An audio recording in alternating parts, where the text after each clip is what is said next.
Hi guys, ito yung sinabi kong gagawa tayo ng recipe ng spring onion. Ito na yun guys, nag-slice lang ako ng madaming ganyan, tapos lagyan natin ng ginger, tapos oil. Lutuin lang natin yung oil, initin lang natin siya ng matindi, tapos ibuhos natin siya dito. Ayan, halo-halo ko lang yun kasi para mag-mix na yung ginger at saka onion natin. Yung spring onion natin. Tapos, ayan. Pag yung parang umuusok-usok na yung mantika, ilalagay na natin yung oil sa spring onion natin na may halong ginger. Ayan.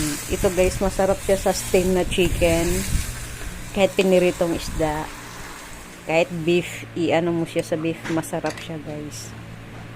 Yung ganitong ano niya, lalo na sa chicken. Yan, halo-haloin lang natin para maluto yung spring onion.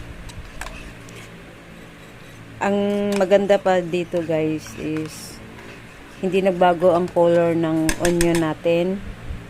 At saka pag ilalagay natin sa ref, hindi natutulog yung mantika kasi nga niluto natin siya.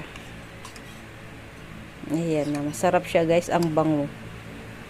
Lalong mas bagay siya sa chicken na steam. Yung Hainanese chicken. Yan, bagay siya dyan. Yan yung itimpla nyo, itoppings nyo.